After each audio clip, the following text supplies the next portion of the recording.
Welcome to my YouTube channel finance Baba. Guys, आज मैं एक आईटी सेक्टर का एक ऐसा शेयर लेके आया हूँ जो आने वाले टाइम में टाटा एलेक्सी का टक्कर भी देगा और उसके बराबर इसका प्राइस भी जाएगा। और आप सभी को पता होगा टाटा एलेक्सी का प्राइस क्या चल रहा है और टाटा एलेक्सी किस पे ट्रेड करता है। कभी 10,000 रहता है, कभी 7,000। ये तो फ्लक्चुएशन की वजह से 7,000 और 10,000 के बीच में रहता है, लेकिन कभी उसकी वैल्यूएशन बहुत कम हुआ करती थी और आज 10,000 रुपये के आसपास रहता है। तो गाइस देखिए, इस आईटी सेक्टर में इन्वेस्ट करने से पहले हम उसका पी रेशियो देखेंगे, पैक देखेंगे, बीटा देखेंगे और बहुत सारी चीज़ें देखेंगे। सबसे पहले हम पी रेशियो देखते हैं। देखिए, इस कंपनी का जो पी रेशियो है ना, कभी आप ये देखिए 50 के अप्रोक्स आता था और आज इस कंपनी का पी रेशियो 20 है। तो ये पी रेशियो डाउन होने का मतलब साफ साफ इंडिकेट करता है कि हमें इस कंपनी में इन्वेस्ट करना चाहिए। अब क्योंकि पी रेशियो फिर हाई होगा तो उस टाइम हम शायद इन्वेस्ट ना कर पाएँ, और वो थोड़ी सी अच्छी चीज़ भी नहीं होती पी रेशियो इन्वेस्ट करने, हाई पी रेशियो में इन्वेस्ट करने का। अब दूसरी चीज़ देखिएगा, जो ईपीएस है, आप देखिए ईपीएस रेगुलरली इंक्रीज कर रहा है। ईपीएस इंक्रीज करने का मतलब कि कंपनी में प्रॉफिट होने के चांसेस ज़्यादा है, कंपनी प्रॉफिट में आ रही है और प्रॉफिट आने की वजह से कंपनी में हमेशा इंक्रीमेंट देखने को मिलेगा शेयर्स में। अब गाइस देखिए, जो ये कंपनी है उसके अकेला सॉल्यूशन करके ये कंपनी का नाम है। अब देखिए, ये काम किस किस एरिया में करती है। ये सर्विस प्रोवाइडर है और मल्टीपल एरिया में काम करती है। प्लस ये इंडिया के अलावा और बाहर अफ्रीका, यूएसए, यूके और अफ्रीकन कॉन्टिनेंट में भी काम करती है और एशियन कॉन्टिनेंट में भी काम करती है। तो गाइज, इस कंपनी का बिजनेस अच्छा खासा है। आप ये देख सकते हैं, ये इनका बिजनेस जिस जिस एरिया में रन हो रहा है वहाँ पे इन्होंने ब्लैक डॉट से कर रखी है। इनके पार्टनर देखिए, जेट ब्लूज है, लेटमा है, लुफ्टफाना है, आप ओमन एयर्स है। अच्छी अच्छी बड़ी बड़ी एयरलाइंस कंपनीज भी इनके साथ पार्टनर है जो इनके वर्क करते हैं। कतर एयरवेज भी है। तो गाइज, आप सबको पता है कतर एयरवेज, ओमान एक्सप्रेसवे, ये जितनी भी चीज़ें हैं ये सब इंक्रीमेंट करेंगी। स्विस वर्ल्ड कार्गो है और जितनी भी बिजनेसेस हैं तो इनका भी इंक्रीमेंट होगा। और आईटी सेक्टर की डिमांड आपको पता है कितनी ज़्यादा है और इस वजह से इस शेयर को मैंने पिक किया है। अब गाइस चलते हैं इस शेयर के फंडामेंटल्स पे कुछ डिस्कशन करेंगे। अब देखिए गाइस, बहुत सारे लोग क्या करते हैं ना कि शेयर्स का नाम देख के और सबसे पहले वो बाय करने चले जाते हैं, बट वो और चीज़ें नहीं देखते कि उसमें और क्या चीज़ हो रही है, नहीं हो रही है। अब देखिए गाइस, जो चीज़ इंपॉर्टेंट है कि इस शेयर की जो मार्केट कैपिटल है ना वो 21,000 करोड़ की, सॉरी 2,000 करोड़ की है। बट यहीं पे और जो इसके कॉम्पिटिटर हैं मैं आपको दिखाना चाहता हूँ। देखिए, इसके जो कॉम्पिटिटर हैं, टाटा एलेक्सी, इसका 7,000 करोड़ का है। प्रेस्टेन सिस्टम 4,000 करोड़ का। ओरेकल फाइनेंशियल सर्विस 3,000 करोड़ का।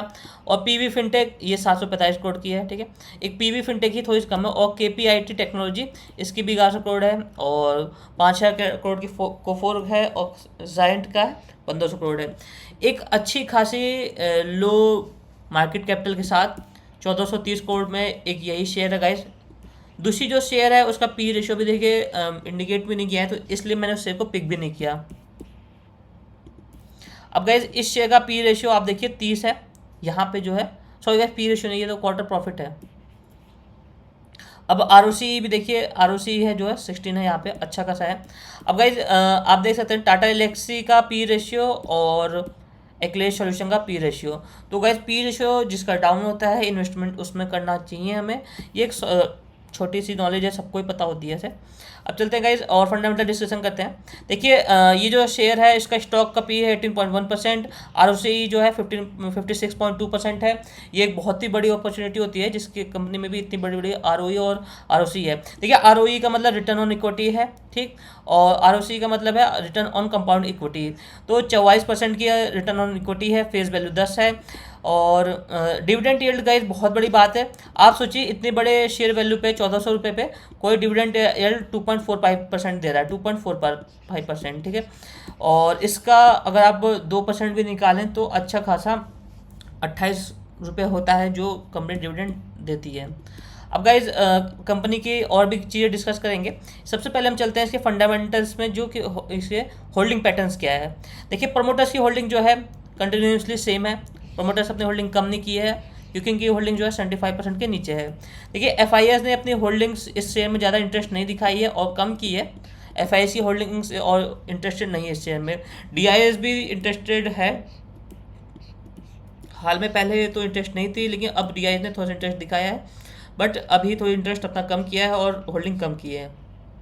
बट गाइस पब्लिक वो देखिए, पब्लिक ने अपनी होल्डिंग बढ़ाई है और बढ़ाती ही गई है। ये एक अच्छी बात है कि पब्लिक एक अच्छे शेयर में इन्वेस्ट कर रही है, जो आने वाले टाइम में F I S D I उसको इंक्रीज करेंगे तब हम प्रॉफिट बुकिंग करेंगे। ये एक अच्छी अपॉर्चुनिटीज़ है रिटेलर्स के लिए, क्योंकि मैक्सिमम टाइम होता है क्या है कि रिटेलर्स तब बाय करते हैं जब एफ आई डी एस उसको ऑलरेडी बाय कर चुके होते हैं।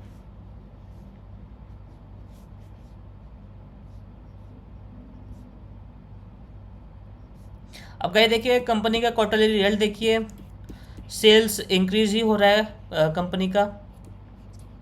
आप देख सकते हैं 63 है, कभी 74 है, 122 है, सेल्स इंक्रीज ही हो रहा है कंपनी का कंटिन्यूसली। अब देखिए गाइस कंपनी में जो एडवांटेजेस और डिसएडवांटेजेस उन पर बात करते हैं, pros and con. Company has डेप्ट फ्री, ठीक है, रिड्यूस हो गई डेप्ट, हो गई है डेप्ट फ्री हो गई ऑलमोस्ट, और गुड रिटर्न ऑन इक्विटीज़ है। मैंने आपको बताया था रिटर्न ऑन इक्विटी है जो track 3 years R O E 31.2% है।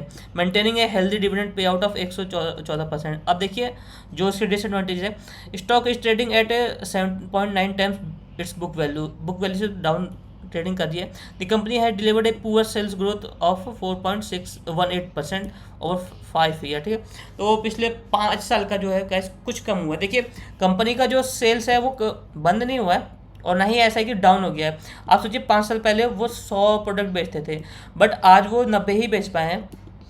तो इस वजह से 4.80% की गिरावट देखने को मिली है। बट इसका ये मतलब नहीं है कि इसकी डिमांड कम हुई है, चाहे हमें इसमें इन्वेस्ट नहीं करना चाहिए। अब गाइज एक चीज़ जो इस कंपनी में थोड़ी सी नेगेटिव सी लग रही है वो है बीटा। बट उससे पहले पिटर्सकी स्कोर देखिए 9.0 है। ये बहुत ही कंपनीज में कम मिलता है हमें ये स्कोर देखने का। अब देखिए बीटा जो है ना इस कंपनी का 1.89 है, जो थोड़ा सा इंडिकेट करता है कि ना प्राइस में अगर करेक्शन आता है तो हमें एक दो बार एडिंग करनी होगी, एवरेजिंग करनी होगी, या फिर होल्ड करके रखना होगा। अब गाइस देखिए ये जो चीज़ें होती है ना, बहुत सारे लोग क्या करते हैं, शेयर्स का नाम देखते हैं और चले जाते हैं वीडियोस को। वो सोचते हैं कि मुझे वीडियोस लंबी करने में कुछ मिलेगा, बट ऐसा कुछ नहीं होता गाइस। अब हम इस पर जो लेवल्स हैं उस पर डिस्कशन करते हैं। देखिए लेवल्स में कंपनी में एक पैटर्न बन रहा है कंटिन्यूसली, आप देख सकते हैं इस ट्रेंड लाइन को कंपनी बार बार फॉलो कर रही है। अगर इस ट्रेंड लाइन के हिसाब से ही कंपनी चलती है तो आने वाले कुछ दिनों में 2000 का लेवल्स दिख सकता है गाइज हमें।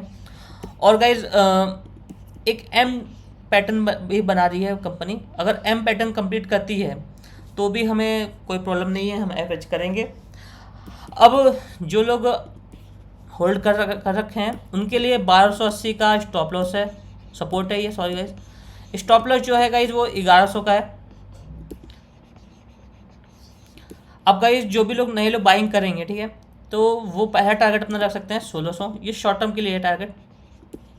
बट अगर आने वाले दिनों में मार्केट इससे सस्टेन नहीं कर पाती और गिरावट आती है तो पहला जो हमारा सपोर्ट है वो 1280 है, यहाँ पे हम कुछ एवरेज करेंगे। इसके बाद जो दूसरा हम एवरेज करेंगे वो 1100 पे करेंगे, ये मैं लॉन्ग टर्म के लिए बातें कर रहा हूँ। और इसके बाद जो फाइनल हम एवरेज करेंगे वो 830 पे करेंगे। 830 के बाद हम एवरेज नहीं करेंगे, होल्ड करेंगे।